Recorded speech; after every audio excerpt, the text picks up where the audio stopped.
At the airport, the Korean Mafia boss turns pale after seeing his ex with twins who looks like him. Are they mine? His voice cracked on the last word.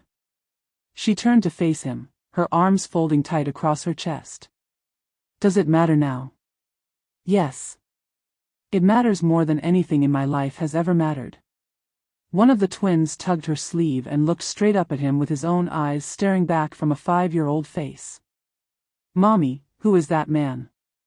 He looks like me. The Mafia boss felt his knees weaken for the first time in 6 years. He had walked into rooms full of armed men without blinking. He had watched blood spill on concrete floors without flinching. But nothing had prepared him for 2 small faces that carried his blood, his eyes, his silence. That single moment at the airport would unravel everything he had built. It would force the most feared man in Gangnam to choose between the empire his father built with fear, and the family he never knew he had. The warehouse smelled of rust and gasoline. Kang Dae-Sung stepped through the broken gate without a word, his black coat catching the wind behind him like a blade unsheathed. 2 men lay on their knees, hands bound, foreheads pressed low against the concrete floor. A single bulb swung above them, throwing shadows that stretched and shrank with every breath they took. Who told you to sell on my streets? His voice was calm. Too calm. That calm was the reason grown men wept in front of him. I swear, boss, we didn't know this was your territory. One man's voice trembled as blood dripped from his nose onto the floor. Dae-Sung crouched slowly, his eyes narrowing into the kind of stillness that made his own men uneasy. Everyone knows this is my territory. You just thought I wasn't watching. His second-in-command, Tae-min, stood by the door, arms crossed, phone buzzing quietly in his pocket. He did not need to say anything. His presence alone was enough of a threat. Within minutes, the men gave up every name Dae-Sung needed. As he turned to leave, Tae-min fell into step beside him. What do we do with them, boss?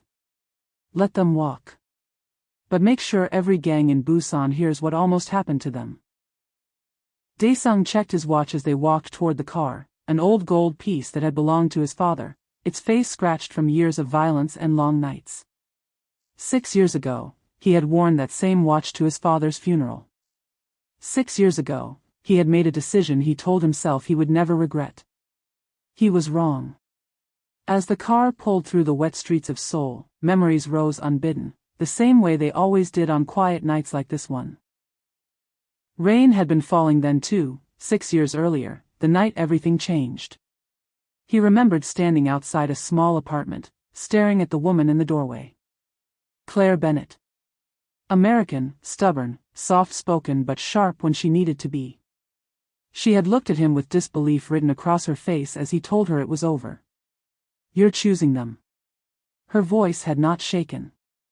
It was flat, controlled, the calm of someone already grieving. I'm choosing survival, Claire.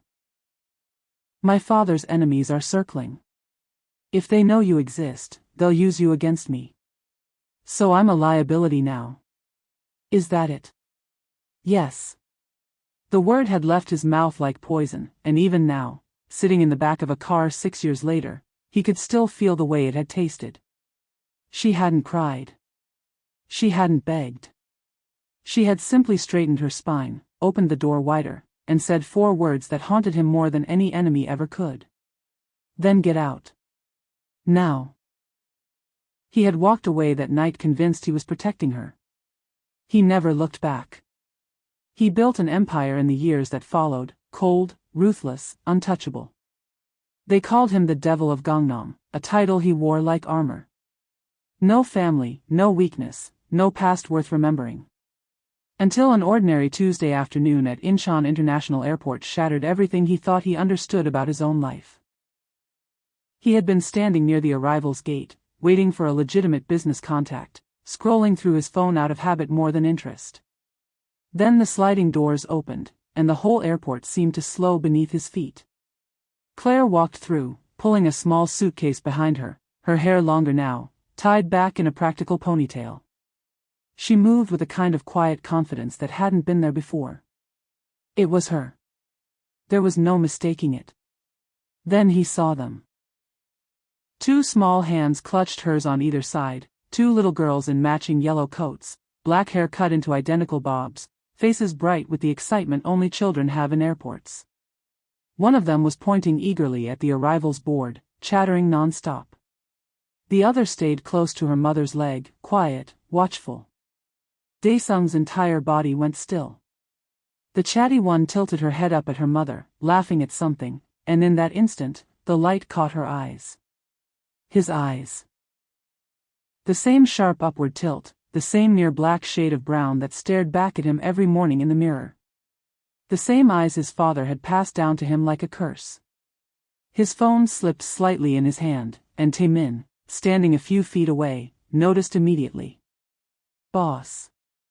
You all right?" Dae-Sung didn't answer. He was doing the math in his head, the only kind of math that had ever truly frightened him. 6 years. 2 little girls who looked about 5. It fit. It fit perfectly, and it fit in a way that made his chest feel like it was collapsing inward. "Boss." "Change of plans," Dae-Sung said quietly, his voice sounding foreign even to himself. "Handle the meeting without me."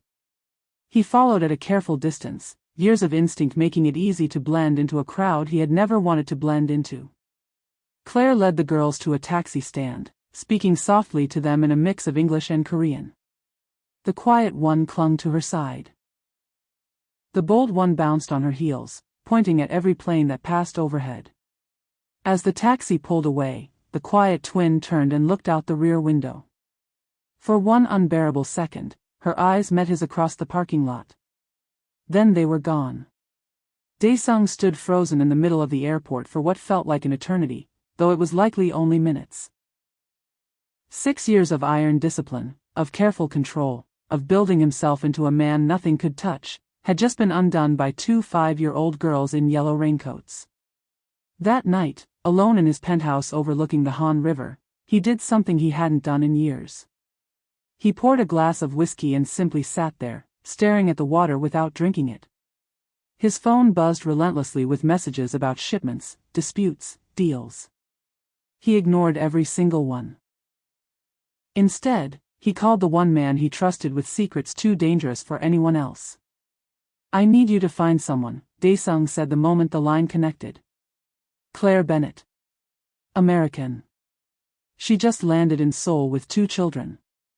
"Understood, boss." "Leverage or protection?" Dae-Sung's jaw tightened at the question. "Just information. Where she's staying. Why she's here. How long. And boss." "Discretion. Absolute discretion."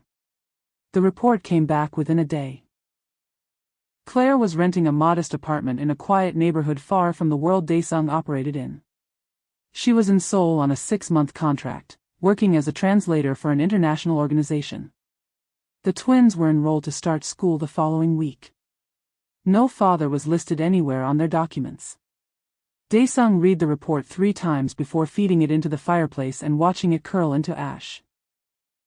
The next afternoon, without his driver, without his security, he found himself parked across the street from her building, watching a small playground out front. An hour later, Claire emerged with the girls, now dressed in casual clothes, laughter trailing behind them as they crossed toward the swings. He must have shifted, or made some small sound, because Claire's head snapped up suddenly. Her eyes locked onto his across the playground, and for a long moment, neither of them moved. Then she stood, positioning her body instinctively between him and her daughters. Dae-Sung stepped out of the car slowly, hands visible, no sudden movements. "Walk away, Dae-Sung." Her voice was steady, but he could see her shoulders tense with every word. "Right now. I just want to talk. You wanted to talk 6 years ago. I wasn't interested then either. Leave before I call the police." "Are they mine?"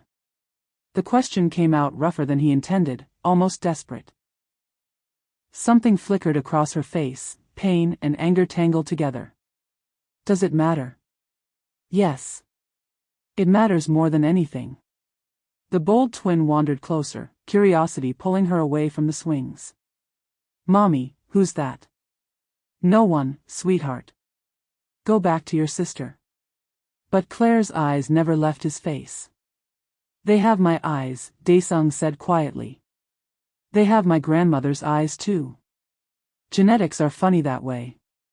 Claire's smile was sharp, defensive. You don't get to just show up now. Mommy said we don't have a daddy.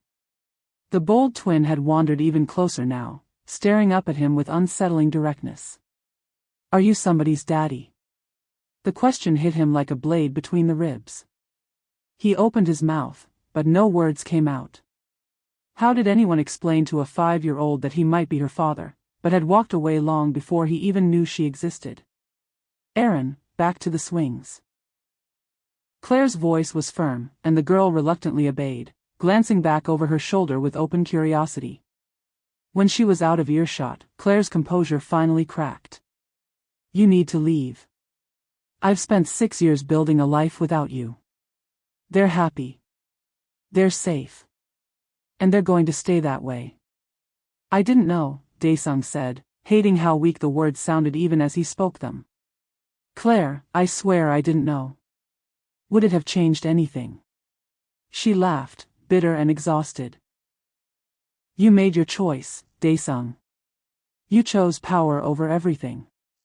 What makes you think I'd let you anywhere near them now? Because they're mine. The possessiveness in his tone made her stiffen instantly, and he regretted it the moment it left his mouth. I'm sorry. That's not what I meant. I just mean I have a right to know them. You have no rights here. Her voice dropped into a fierce whisper. Do you know what it was like finding out I was pregnant 2 weeks after you told me it was never going to be more than fun? Do you know what it took to leave Seoul, to build a life somewhere I knew no one, to raise 2 children completely alone? No, he admitted quietly. But I want to understand. So you can ease your conscience. So you can play father when it's convenient and disappear back into your world of violence the moment it isn't. She studied him for a long moment, taking in the tailored coat, the watch, the car parked across the street that clearly cost more than most people made in a year. You're wearing $15,000 just standing there. You drove here in a car that screams money and power. I'm guessing you have security parked somewhere nearby even now. Have you changed, Dae-Sung, or did you just get better at hiding what you are? She wasn't wrong about the security. Taemin was 2 blocks away, watching a tracker on his phone. Old habits didn't disappear just because a man wanted them to. I'm trying, Dae-Sung said, his voice quieter than he intended. That has to count for something. Claire looked at him for a long time, then glanced toward her daughters playing on the swings, one soaring fearlessly into the sky, the other watching everything with quiet, careful eyes. You want to be part of their lives? Yes. No hesitation. Then you follow my rules. Every single one. No exceptions. She pulled out her phone and typed quickly. A moment later, his own phone buzzed with a long list of conditions. No bodyguards near them. No mention of his business. No expensive gifts. No taking them anywhere without her present. And before anything else, 2 full weeks of simply showing up, same time, same place, without a single day missed. Prove you can commit to something that doesn't benefit you directly, Claire said, arms still crossed. 14 days. If you can't manage that, don't bother coming back at all. I'll be there, he said. We'll see, she answered, already turning to call the girls home. As they walked away, the quiet twin looked back at him one final time, her expression unreadable, those same dark eyes studying him like she already understood far more than a 5-year-old should. Dae-Sung raised a hand in a small, uncertain wave. She didn't wave back. She simply watched him, until her sister pulled her along and they disappeared around the corner. That night, for the first time in 6 years, Kang Dae-Sung picked up his phone and did something he had never done before. He called Taemin and handed him temporary control over every operation he ran. I need time, he said simply. For what, boss? For something more important than any of this. He didn't explain further. He didn't need to.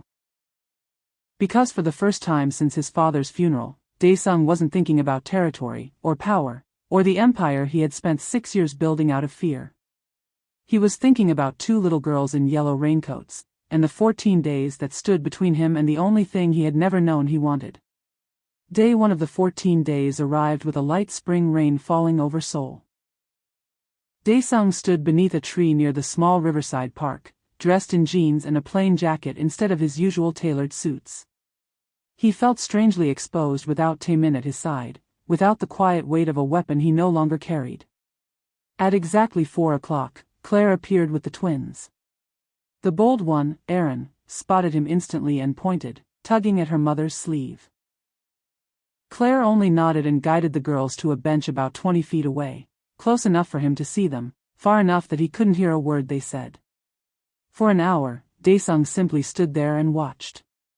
Aaron chased pigeons across the wet grass with wild enthusiasm, while her quieter sister, Suwa, gathered fallen cherry blossoms and arranged them carefully along the edge of the bench. Claire wiped juice from Suwa's chin, laughed at something Aaron said with her mouth still full, and never once looked in his direction again. When the girls finally left, Claire gave him a small, unreadable nod. Day 1, complete. Day 2, he brought nothing and said nothing, simply returning to the same spot beneath the same tree. Aaron kept glancing his way, clearly intrigued by the strange man who kept appearing out of nowhere. Suwa ignored him entirely, focused on a coloring book balanced on her knees. Day 3, the rain returned, heavier this time. Dae-Sung stood beneath an umbrella and watched Claire and the girls splash through puddles, their laughter cutting sharply through the gray afternoon. He got soaked anyway. He didn't care. Day 4, Aaron waved at him. Just once, a small quick motion before her mother called her back to the bench. Dae-Sung felt something crack open quietly in his chest, something he hadn't expected to feel again after all these years. Day 5, his phone rang in the middle of the visit, an emergency about a shipment, a territory dispute demanding his attention. He typed a short message to Taemin, "Handle it." Then he silenced the phone completely and returned his eyes to Suwa, who was showing her mother a crayon drawing that looked suspiciously like a dragon with too many legs. Day 6, his fiancée's assistant called, demanding to know why he had been unreachable for nearly a week. He declined to answer, and blocked the number without a second thought. Day 7, halfway through the 14 days, Dae-Sung realized something that startled him more than any threat ever could. He hadn't thought about his territory, his enemies, or his empire in almost a week. His mind had filled instead with smaller things. The way Aaron's nose crinkled when she laughed too hard. The way Suwa hummed quietly to herself while she colored, never quite finishing the tune. Day 8, Suwa approached him for the first time, a folded piece of paper clutched tightly in her small hand. Claire watched carefully from the bench, ready to step in, but let her daughter make her own choice. Suwa stopped about 5 feet away, studying him with the same unsettling directness her mother had. "Why do you come here?" Dae-Sung crouched slowly to her eye level. "I like watching people be happy." She tilted her head, considering this seriously. "Are you sad?" The question caught him completely off guard. "Sometimes," he admitted. "My mommy says when you're sad you should draw a picture. It helps." She held out the paper without waiting for a response. It was a crayon drawing of the park, 3 stick figures standing together near a bench. In the corner, standing alone under a tree, was a 4th figure, drawn small and separate from the rest. Him. "Thank you," he said quietly. "This is beautiful." Suwa studied his face a moment longer, then turned and ran back toward her mother without another word. But she had given him the drawing. It felt like more than paper. It felt like permission. Day 9, Aaron asked loudly across the park if he liked ice cream. He said yes. She looked extremely satisfied with this answer. Day 10, both girls waved when they arrived, no hesitation at all. Day 11, Claire allowed them to play slightly closer to where he stood. Day 12, Suwa brought him a second drawing, this one supposedly a turtle, though it looked more like a green blob with legs. Day 13, Aaron finally asked his name. Dae-Sung, he answered, aware of Claire watching closely from the bench. That's a long name, Aaron said matter-of-factly. You can call me Dae if that's easier. She nodded, satisfied, and ran off toward the swings. But she had asked. She had wanted to know. Day 14 arrived under perfect spring skies, cherry blossoms drifting lazily through the air like slow-falling snow. Dae-Sung stood in his usual spot, aware that this was the final test. 14 days. Not one missed. Claire walked over while the girls dug happily in a nearby sandbox. You showed up, she said. I said I would. People say a lot of things. She crossed her arms, studying him carefully. You look tired. Running a criminal empire and trying to become a decent human being at the same time takes something out of a man, he said, attempting humor that fell flatter than he intended. Is that what you're doing? Trying to be decent. I'm trying to be present. To be someone they might actually want to know. Claire was quiet for a long moment, watching Suwa carefully pack sand into a small bucket. They deserve better than a part-time father who might vanish the second his real life calls him back, she said finally. They deserve better than me, period, Dae-Sung admitted. But I'm what they've got, whether they realize it yet or not. And I'm trying to become someone worthy of that. Words, Dae-Sung. Just words. Then let me show you, he said, turning to face her fully. What happens now? I finished the 2 weeks. She took a slow breath. Now you meet them properly. Not as the strange man in the park, but as someone who might actually matter in their lives. Come to our apartment tomorrow for lunch. Bring nothing but yourself. Her expression hardened slightly. And Dae-Sung, they don't know you're their father. They think they don't have one. When and how we tell them is my decision. Are we clear? Crystal. The next day, he knocked on her apartment door at exactly 1 o'clock. She opened it wearing an apron dusted in flour, a tired but genuine smile tugging at her mouth. The girls are helping me make cookies, she said. It's going about as well as you'd expect. Come in. Shoes off.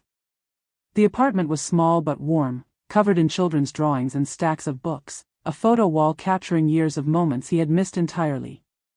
Aaron's voice rang out from the kitchen the moment the door closed. Mommy, is that the park man? His name is Dae, Claire called back. And yes, he's here for lunch. Both girls appeared instantly, covered head to toe in flour, bold and unafraid in their own space. Do you like cookies? Aaron demanded immediately. I do. Good, because we made way too many and Mommy says we can't eat them all. Aaron grabbed his hand without hesitation and pulled him toward the kitchen. Come see. Suwa made a dinosaur. It's a dragon, Suwa corrected quietly, though she smiled as she said it. For the next 3 hours, Kang Dae-Sung sat at a small kitchen table decorating cookies with more enthusiasm than skill, listening to Aaron's endless stream of stories about cartoons, colors, and why purple was objectively the best color in existence. He watched Suwa pipe icing in careful, precise lines, her tongue poking out slightly in concentration. Over sandwiches, Aaron asked suddenly, do you have a family? Dae-Sung glanced at Claire, who gave a small, permitting nod. I do, he said carefully. They're just complicated. That means hard, Suwa translated for her sister. We learned that word. Very hard, he agreed. Do you have kids? Aaron asked through a mouthful of sandwich. The question hung heavy in the air. Claire tensed, ready to step in if needed. But Dae-Sung only said quietly, not that I get to spend time with. Not yet. That's sad, Aaron declared firmly. Kids are great. Right, Suwa. Right, her sister agreed. After lunch, the girls proudly showed him their room, every wall covered in drawings. He noticed the 2 pictures Suwa had given him in the park weren't among them. Those were for you to keep, she said simply when he asked. Something in his chest cracked open completely. Later, as the girls settled onto the couch for a movie, Claire and Dae-Sung stood in the small kitchen speaking in low voices. They like you, Claire said, surprise evident in her tone. I like them. They're incredible. He leaned against the counter. How did you do this alone? I had to. It wasn't really a choice. She poured 2 cups of tea. But it wasn't all hard either. They're smart, kind, resilient. They made it easier than it should have been. I want to be part of this, he said, the words coming out more intense than he intended. I know I have no right to ask. I know I walked away. But I want to be here, Claire. For them. For you, if you'll let me. This isn't something you win with determination and pretty words, she said, setting down her mug. This is about consistency. Showing up for years, not weeks. Can you actually do that? Yes. Even when it conflicts with your other life. Your business. Your obligations. She studied him carefully. What about your engagement? I've kept tabs on you too. You're supposed to be marrying a political family's daughter. That's ending, he said.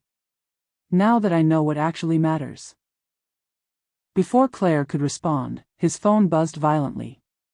Then again. Then again. He pulled it out to find a flood of messages from Taemin, from his security team, all carrying the same warning in different words. His fiancée's family knew about the twins. And they were furious. His blood ran cold. I need to make a call, he said. No, Claire said, her voice suddenly ice. You need to leave. Right now. Claire, listen. The deal was you come here clean. No business. No danger. She stepped instinctively between him and the living room, where the girls sat oblivious in front of the television. I see the look on your face. That is danger. I'll fix this. How? By dragging them into your world. By making them targets. The truth of it landed like a blow. By showing up, by being present, he had painted a target on the very people he was trying to protect. From the living room, Aaron's voice rang out. Mommy, is Day leaving? Claire closed her eyes briefly. Yes, baby. He has to go. Both girls appeared in the doorway a moment later, Aaron in front, Suwa close behind. Are you coming back? Aaron demanded. Dae-Sung knelt down slowly to meet their eyes, the same eyes that stared back at him every morning in the mirror. Yes, he said. I'm coming back. Promise, Aaron pressed. I promise. Suwa studied him with that same unsettling perceptiveness. You look scared. I am, he admitted. But I'm still coming back. Okay, she said simply, accepting the answer as fact. Then she stepped forward and hugged him quickly before darting back behind her sister. That single gesture nearly undid him completely. He sat in his car outside the building for 10 full minutes before finally driving away, making calls the entire ride, each one heavier than the last.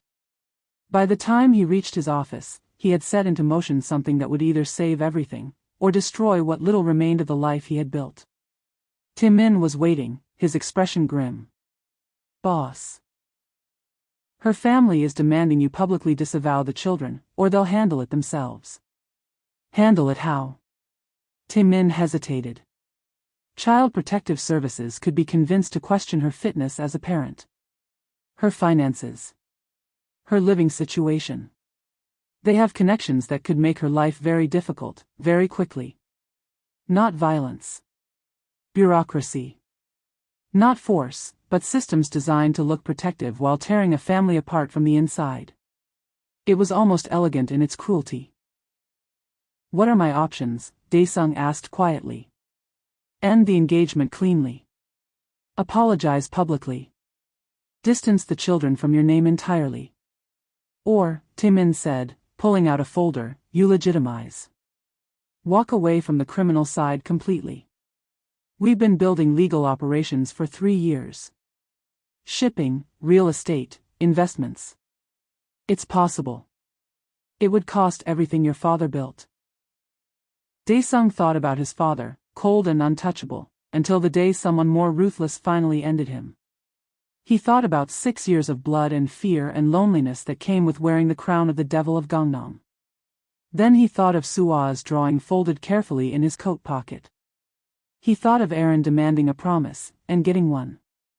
How long to do it properly, he asked. 6 months. Maybe a year. Start tomorrow, Dae-Sung said.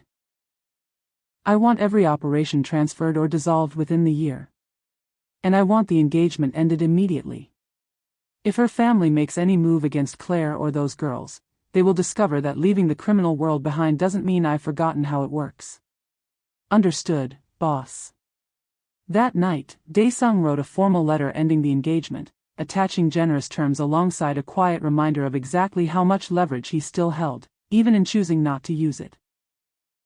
Then he drove back to Claire's neighborhood and simply sat outside her building until dawn, watching her windows until the lights went dark, refusing to leave in case her family's threats arrived sooner than expected. At 6 a.m, a message arrived from an unknown number. The engagement is dissolved. Terms accepted.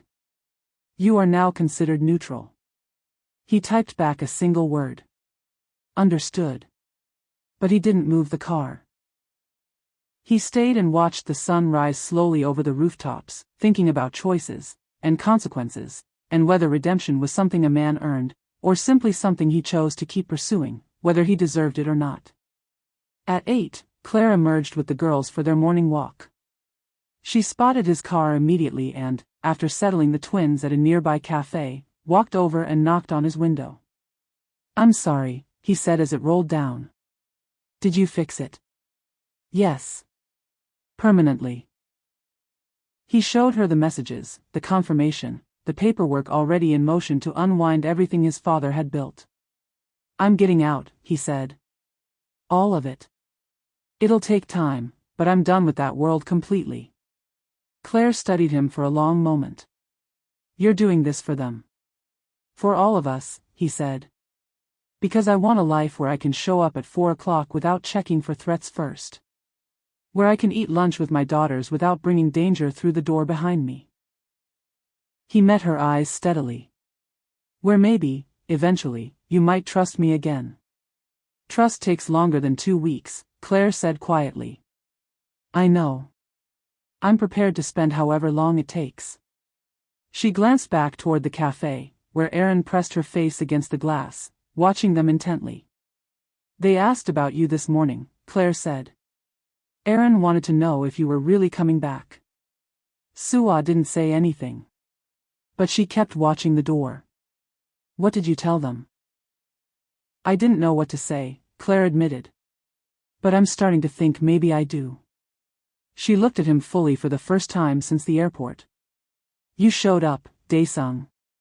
Every single day for 2 weeks. Then lunch. Then all night outside our building like some kind of protective ghost. Maybe you really are trying. I am, he said. I swear I am. Then keep trying, she said. Keep showing up. Keep choosing them over everything else. She turned to walk back toward the cafe, then paused. We're going to the park at 4 today. If you want to come, I'll be there. Erin burst through the cafe door before she'd even finished the sentence, running straight for the car window. Dae, are you here for breakfast? Not today, he said. But I'll see you at the park at 4. She repeated it back like an important fact, then added firmly, next time come for breakfast. Mommy makes really good pancakes. She sprinted back inside, shouting the news to her sister before the door had even closed behind her.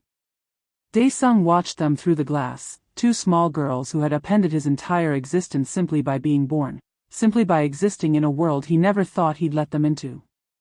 6 years ago, he had chosen power.